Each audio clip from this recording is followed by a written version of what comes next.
Hi, I'm David with EV World News. We're talking about electric vehicles, green energy, and the stock markets. And I'm back today on a Thursday with our founder and chief editor, Bill Moore. How's it going today, Bill? I'm here. That's a good thing. All right. It looks like my technical issues from yesterday, if people were watching yesterday, that was pretty abysmal. I was really lagging behind in the show. It was all on my end. And yeah, so I think we've got those issues cleared up today. I'm hoping. Fingers crossed. Yeah, we'll see where we get. All right, let's start out. Let's go ahead and let's discuss the electric ferry boat. So electric ferry boat, and this is really weird because I look at the picture. It's not a ferry boat. Yes, makes first crossing from Europe to Africa, cutting energy use by 80%. Now, you know, the thing is, this would be like, it's not even as far as going across Lake Superior, is it? To go across the Straits of Gibraltar? I mean, yeah, this impressive looking boat looks like something you'd go skiing behind. Yeah, I'm like, I'm just not sure about them calling it a ferry boat, but it certainly is electric, right? It is electric. It is a hydrofoil. It is built in Sweden and powered by the same battery that powers the Polestar electric car. So I mean, it's a prototype, right? It's a demonstration of concept. They do, by the way, they refer to it as in the article as a ferry. I just called it a power boat because that's an actual fact, really kind of what it is. They do have a ferry type version of this that they're operating in Sweden, Stockholm. But still, it's a milestone for sure.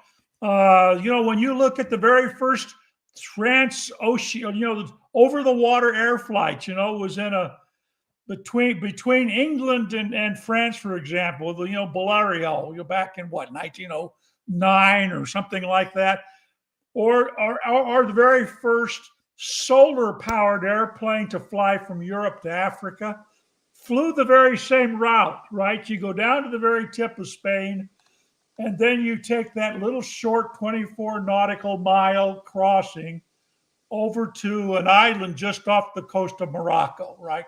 Sirte or Sirta or something like that. But it's a first. It goes from one continent to the other. So yeah, I thought it was worth reporting. You know, congratulations to them. I would have loved to have been on that boat, but you know. Oh, so it was on hydrofoils. Yeah, it's a hydrofoil boat. Yeah. So that's why it used 80% less.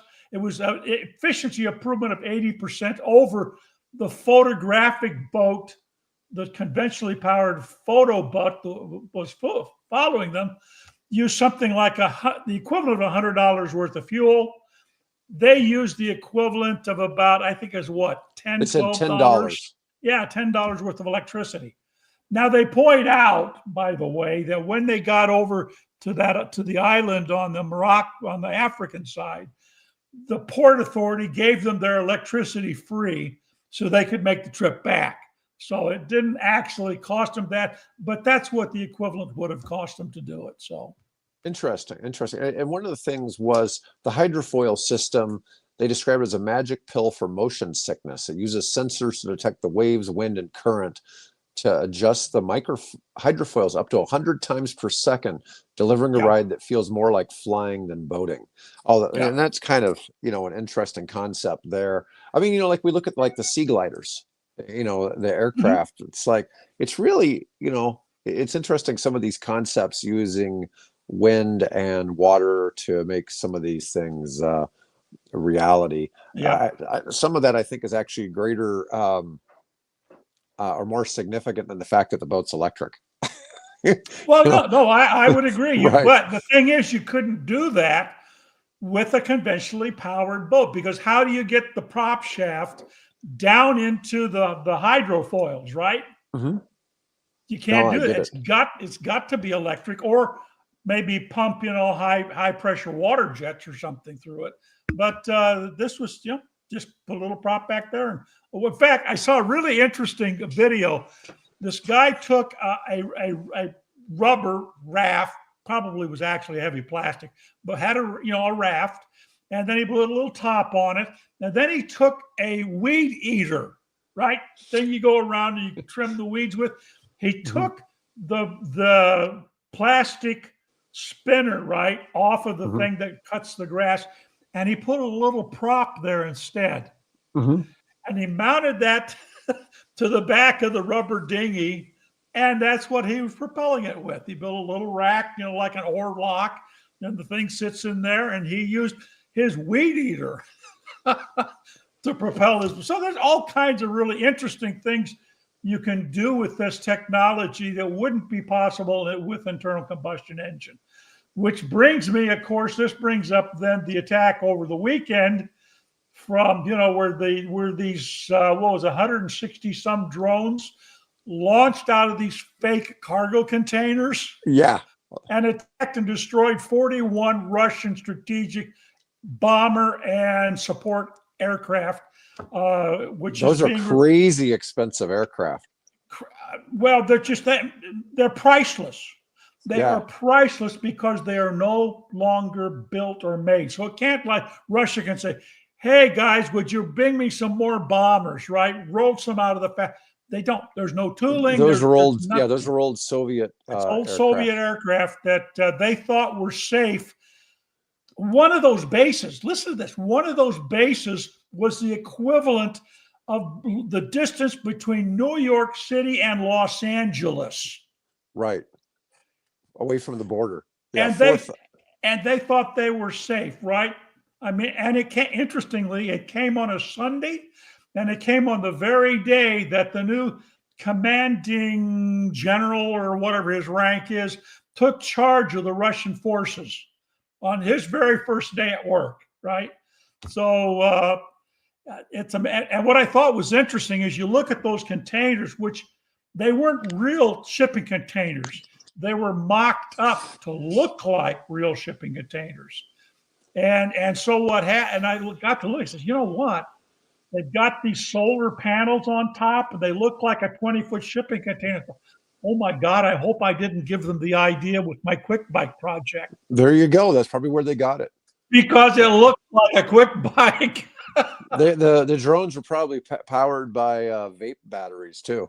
Who knows? Well, who knows what they didn't have to go very far. They had to travel about a mile, and they go and pick out,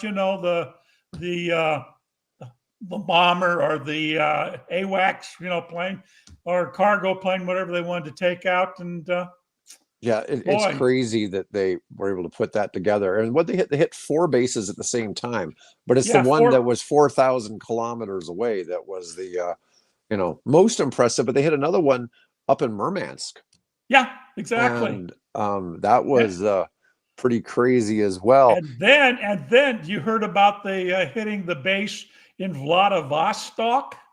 Oh no, I didn't hear about that one. Now this was I think this was just a military supply center or something, but they hit one in Vladivostok. Now I'm guessing that was probably out of some kind of a ship offshore or a cargo vessel that had been maybe they put one of those shipping containers in and launched it from there. It's a different world. What electric drones and electric power aviation is doing is remarkable. Well, I know some of the things that Ukraine's done with even electric bikes, at night, using them with night vision goggles, and the bikes being silent so they can go quickly. That's pretty fascinating how, just the difference in sound. Now, if you had an electric tank, the thing would still be shaking the earth, right? A bike isn't exactly shaking the earth. Yeah. But that's kind of one bike noise of a motorcycle. Yeah, one bike and a guy with a couple of drones on his backpack. One guy on a bike could take out a tank. Yeah. No, it's really wild how some of this stuff has come about. And it's come up with all these new uses for old anti-aircraft technology. And I mean, a lot of stuff that had kind of switched to missiles or, the phalanx type setup or whatever, or the CIWS. and now there's all kinds of new systems, but a lot of those systems are shipboard, right? And so now they're going to have to be adopted to land uses and units having somebody carry a shotgun, you know, Yeah, like they're skeet shooting. right. Yeah, it's interesting Yeah, to it's see. completely Yeah, different. chicken wire on everything. Yeah, yeah. Yeah. It's a different world. All right, let's move on Yes, to please. the wheels on the bus go around. Everybody loves a yellow school bus, right? Yeah. I'm quoting the last candidate for Six, president. what was it? 6 million miles? Yeah. So a company called First Student has surpassed 6 million miles driving electric school buses. It's funny because I get people all the time. It's like, well, you can't use an electric bus, or whatever. And it's, Oh, yes, you it's, can. it's really funny.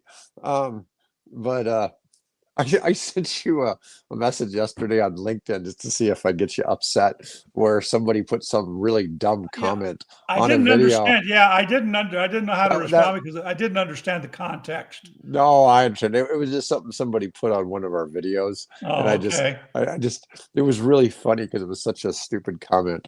Um, anyways, but First Student operates 450 electric school Yeah. buses and has logged more electric miles than any other school transportation provider in North America.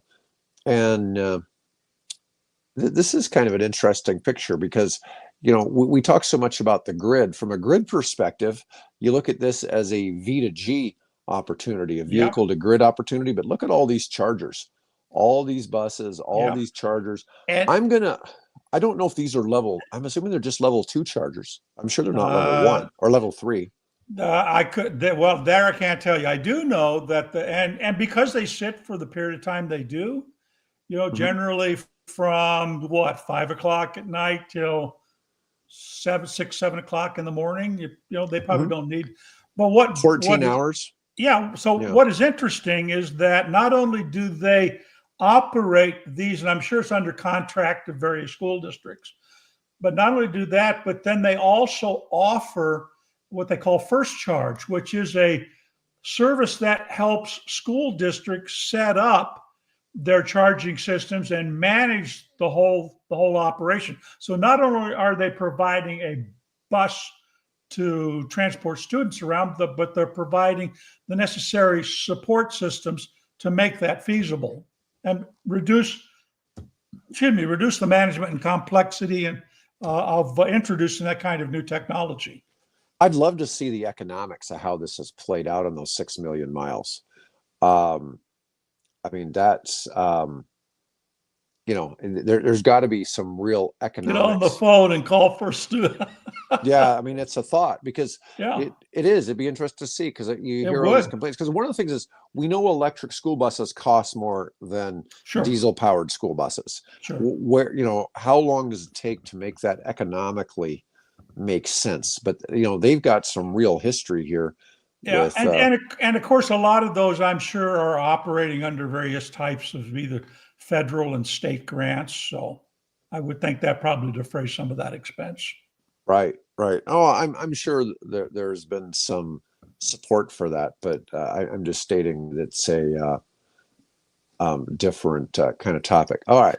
Well, So, if we take the Candela boat as an example, right? mhm, That would, they were saving, that boat saved 80% of the energy. mhm. Why wouldn't the buses be the same thing? I would suspect they're probably pretty close to that in terms of the It's, amount of energy that it costs. And by the yeah, way, the efficiency. I just posted an article on the cost of fueling a gasoline car versus an electric car and the savings for all of the 50 states. Oh, It's really interesting. Most of the states, Nebraska is actually one of the lowest, which surprised me. We would here in Nebraska, we'll save about $6,700. Some states are saving 10 to 15 grand in their mhm. costs to power their vehicles over. I think it's a 10-year period of time. I think that's what they're talking about in that. So it's essentially, you check it out. It would maybe you demonstrate some of the economics that would apply also to the buses. Yeah, I'm sure. All right, let's talk about tuber. Okay, Yeah. so What is tu tuber? I wasn't in on that conversation yesterday, yeah, folks. so Oh, it's tuber. what? So Tesla cannot get a trademark or on the name robotaxi, and they can't get a trademark on cybercab. Right. Okay, and so they put a trademark on just Tesla robotaxi. Right. I think they need to trademark tuber. Tuber. Car looks like a potato, Right. and it's the Tesla. Everybody, even if you're ordering a taxi or a Lyft, you're saying Uber, right? So Right. this is going to be Tesla's Uber. So let's Okay. call it tuber. Everybody, let's hash mark that Yeah, everybody and hashtag tuber. get that going, right? We're from Yeah. now on, it's going to, hey, why don't we get a lawyer and we'll trademark it? Then they'll have to buy it from us, right, Dave? There you go. Right. There we go. Thank you. Yeah. Hashtag tuber. Okay. Hashtag tuber. Yes. So that's our new thing. Okay. So we announced this yesterday, but June 12th, which is a week from today. There we go. We're getting some people getting in here. All right. So it's going live next week. Now they're only going to have 10 rolling around Austin. Like I was saying with Mike yesterday, I suspect these are going to be on limited pathways initially. Probably running from the airport to, some some hotel district or something like that. Yeah. But it's the first phase of the company's self-driving car fleets, which is the core pillar of its artificial intelligence business. And Musk has always said all along, he's in the tech space, and this is going to be about flipping the car industry on its head, basically. Right. And that's always been his thing. It's never really been about just selling electric cars. It's about, changing how people, right.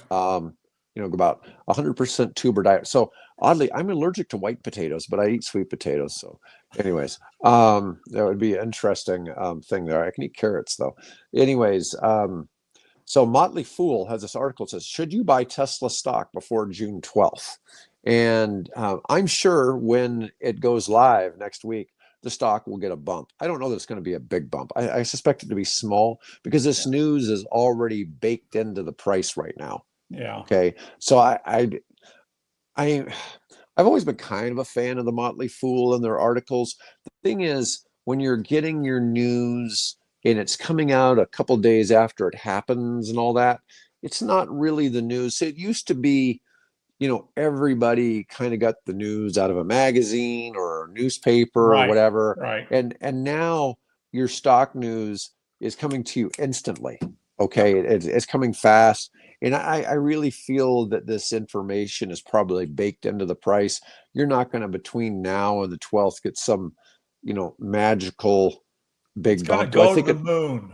Yeah, right? It'll go up. It'll go up. But I suspect even if you invested in options, the option pricing right now probably reflects the fact that everybody expects the price is going to go that way. The rumors sell the news. One accident will crash the stock. Yeah, probably. You're right, Bobby. It probably would, and hopefully that won't happen. But it's going to happen. We know it's going to happen. The technology is not perfect, and it's certainly, if somebody goes running from an angle and jumps out in the street, they certainly can get hit. So, Waymo has its share of accidents, but that doesn't mean they're necessarily that Waymo is responsible for the accidents. But things definitely happen. It's just like situations where people have tried to claim that self-driving caused them to have an accident, and in a lot of cases, it's come back later. They found it's like, no, the person was pushing the pedals, and caused the accident. So. There's different situations with that. Well, but I don't know if you've seen the reports where Tesla supposedly is saying, if we make public our crash data, our real crash data, that will have a severe impact on us financially. So there's something below the surface that they're not wanting to make public, especially now at the launch, because this is what, you're right, this is what Tesla and Musk are counting on to be their savior, Mhm. to keep that stock up, because we're not a car company, we're not an OEM, we're an robotics, autonomous, technology driven company. Mhm. And that's their vision. That's what they hope to become. Uh, but they've had apparently some things happening that, they haven't wanted to be. Well, we know, for example, there's a lawsuit against a class action, I think, lawsuit against their advancing the odometer reading so that the warranty expires sooner. That's being claimed. So there's some things going on below the surface that maybe Tesla would not be all that happy to get out and become public. Crash data appears to be one of them. Well, and that's, the thing is, they're a public company. And there's a lot of things that public companies do differently than one that's privately held, because they have different responsibilities. The responsibilities are to the shareholders of the company, and that can be a bit of a challenge. All right, Bill, why don't we talk about this America's Electric Vehicle Surrender? And you can talk about that article here for a minute. This is an article that was published in Foreign Policy. And unfortunately, Foreign Policy, you have to be a subscriber, so a little researching. And I found one where the article, you can read the article in its entirety. It's a fairly long essay, which basically says that, in essence, the Biden administration, with its various policies, set America on a course that would have us eventually be competitive with the Chinese, who are some years ahead of us in terms of their technology. And so it was setting us up for that to happen. And of course, what's happened now is with the big, beautiful bill that's being, debated in Congress, is that is going to do away with many, or try to do away with many of the policies that were incorporated into the various initiatives that the Biden administration implemented during its 4 years. It's a fairly long read. It's not like you can read this thing in 3 minutes or something. It's a fairly long read, but it's a pretty in-depth analysis of what may happen if if Congress and the big beautiful bill, with all of the things it's going to try to pull out of what policies the previous administration enacted, what impact that's going to have on American competitiveness, at least in the automotive side of the business. So, and of course, that has ramifications into electronics and into rare earth minerals. I mean, we're already seeing that there are factories in Europe now that are having to close or temporarily shut down because they can't get any of the rare earth elements out of China, because China has put a stop on the export of those particular articles. And so that's impacting development, and it probably won't be all that long until it also impacts American car makers and other people, electronics and defense industry, and things like that. So one wonders, what is the objective here? We had a policy that was headed in the right direction, and they're doing this. Just why? Why are you, hamstringing us competitively? Well, some of it is, over the years, the United States has gotten out of refining some of these critical rare earths or whatever. It's not that there's any of these rare earths that they only exist in China. It's just that China is the only place that refines them. Mm-hmm. Yeah, and so it's the only place you can get them refined. And people have let that go to China, and every other. Oh, well, anyways, we're apparently having some issues again on Dave's side here. But anyway, if you go to the website, and you'll find a link to this particular foreign policy article, although it's not in the Foreign Policy magazine, but the link will take you to another site that has repeated. It's a really good read, and it's a very thought-provoking read, at least from my limited perspective. So I'm not a scholar, so check it out if you want to have some. And of course, then this brings up the whole thing about Elon and the what does he call it? The abomination, the bill that's trying to be passed by this big beautiful bill, which he says kill the bill. Have you seen the photograph of Musk dressed up in that yellow skin tight outfit that was worn, in the original movie Kill Bill? Oh no, I haven't. Yeah, seen he's that. there he's there standing, with his head on this body, dressed like what's her name?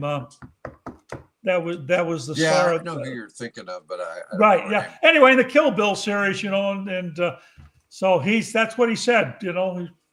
Here, what was it, 2 days ago? He said, let's kill the bill. And apparently, he's getting senators, behind him on that. So we'll see what happens. Oh God, Yeah. I don't want to correct me anytime I use that phrase. Tell me not to use that phrase, because I've heard that so much from the guy sitting in the Oval Office right now. Right? I don't know what phrase that is. We'll see what happens. Yeah. Well, you just never Anyway, know. yeah. All right. But it's interesting to see some of the stats. I mean, China's producing 60% of the world's EVs and 80% of the batteries. The batteries. Yeah, and the U.S. is just so far behind.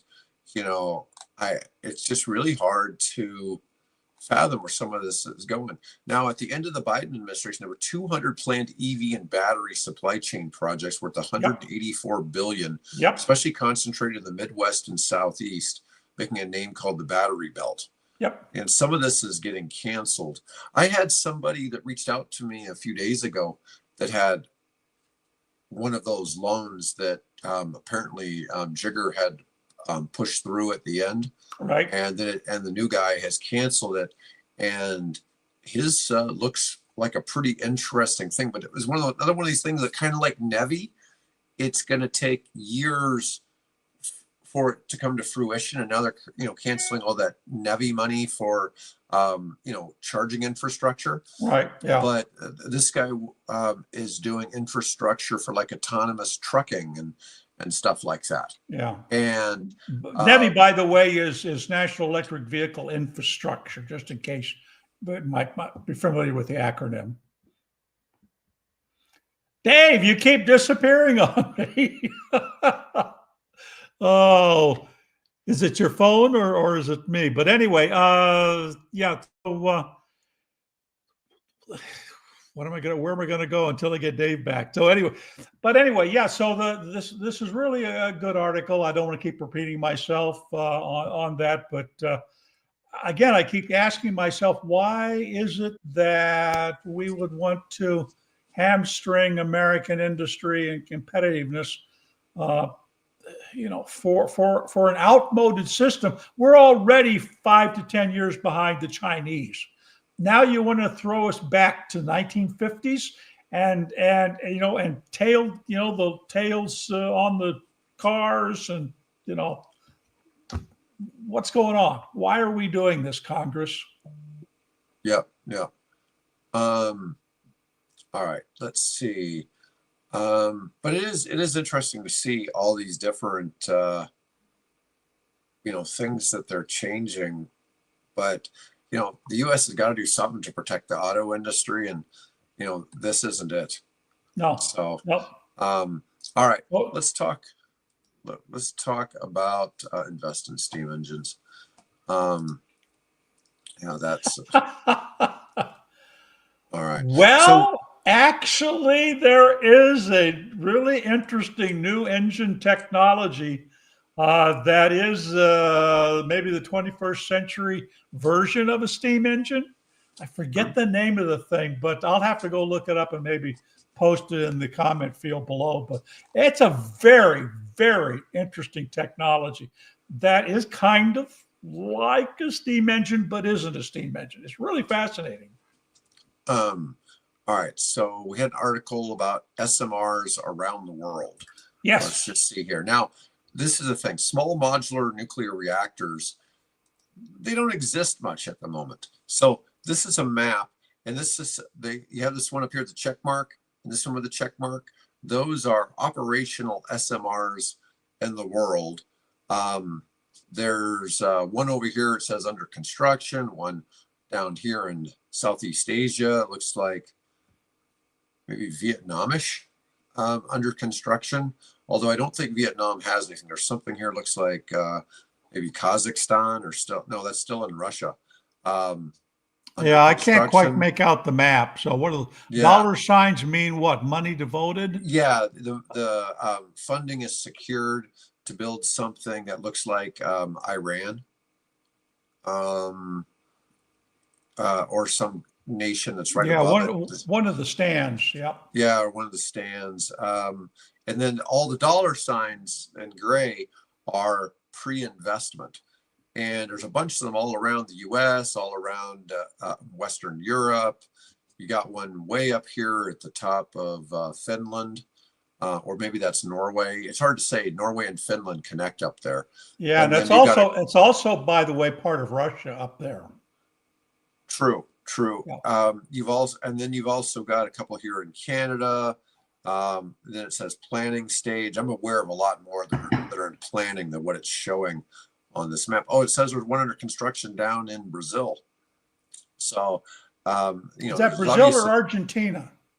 It's right on the border, isn't it? Oh, I'm sorry. It could be Argentina. Could also be Uruguay, but I don't think it is. Okay, this sits right in the middle there. But anyways, yeah. So an SMR is a small modular reactor. It's something that's 300 megawatts or smaller. And generally, now our reactor that we had here, I think was only 300 or 400 megawatts. The one that was north of Omaha, right? The Fort Calhoun reactor. Fort Calhoun facility, yes. Yeah, but it was not classified as SMR. So one of the features of it being modular, it's like modular homes. They're going to be built in a factory, and they're going to be shipped to be the same, going to all kinds of different locations, and then they'll be fueled at the location.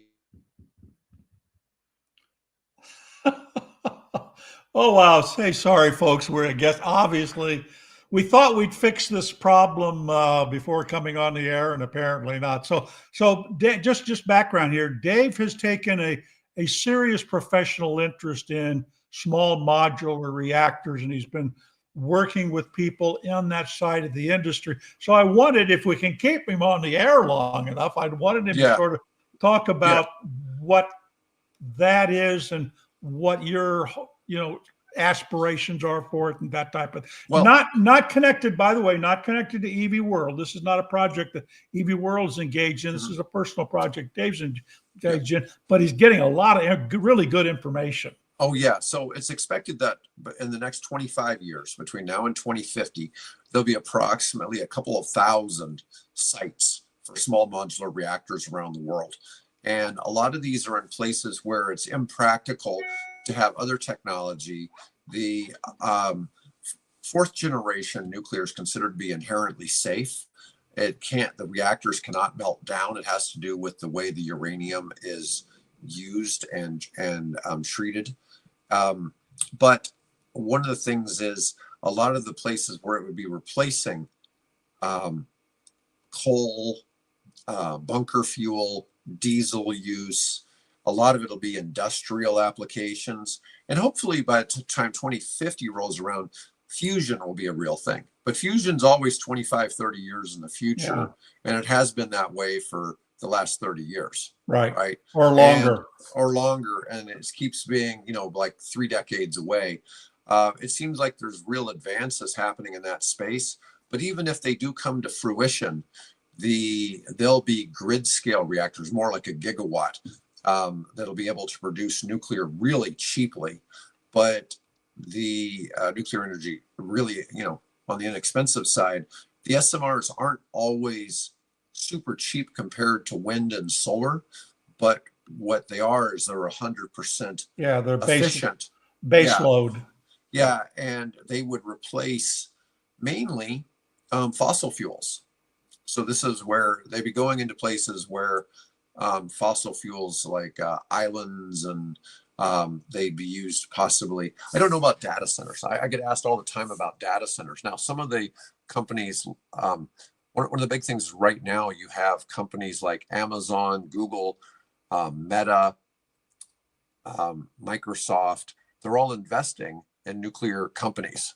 And one of the reasons is because they know that the energy needs are great for all their data centers. Yeah. So that's a big rush. And there's different sizes of small modular reactors, anywhere from, I had a thing yesterday, somebody sent me they're doing 1 megawatt reactors. Wow. That'd the- probably sit in the file cabinet, wouldn't it? Yeah, it would be small. It would only Yeah. be 1 megawatt. It would be about 2 cubic meters. Yeah. So you figure 10 cubic feet, 20 cubic feet of space. I mean, it's not really, shoot, I could Basically, probably it could just about sit. get my arms from end to end on it. Yeah, you could sit it in the middle of a substation. Yeah. Yeah. You could put it in a closet. I mean, it's not, Yeah. that's not going to be very big at all. So that's definitely a different size. But there's a whole bunch of companies like Kairos Power is got a bunch of investment and commitment from Google. Oklo has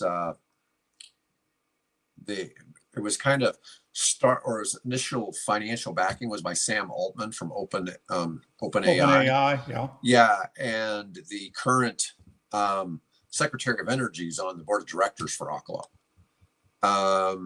There's one called Saltfoss, and let me see, they're being backed by Bill Gates, Peter Thiel, and some other guys. Has an agreement with Samsung to build ships. They're going to call it a power barge, and they're going to place 2 to 8 of these on a ship and put these in different locations. So it'd be sort of like portable storage by boat. TerraPower was founded by Bill Gates. Another one, X Energy, has had a lot of investment by Amazon, and that's a lot of the reason why nuclear has been such a big deal lately. All right, I want to talk about the World EV Sales Report. So this is kind of interesting because Tesla has kind of been the leader, and all of a sudden they've dropped to number 3. Behind Geely. Yeah. So the far and away the leader, and this is for April sales worldwide, way out, far ahead and of away, nobody else is even close. Yep. Is BYD, the Chinese company that's 8% owned by Berkshire Hathaway here in Omaha. Not any longer. Did they divest? They sold. Wow. Yeah, they sold. Oh, okay. I did not realize that. Okay. Well, they sold 346,000, almost 347,000 cars in April. Geely did this number 2, Geely did 94,000. So that's a little more than a fourth, right, of what they did. And that's 94,000. Tesla only did 82,000. Less than Geely.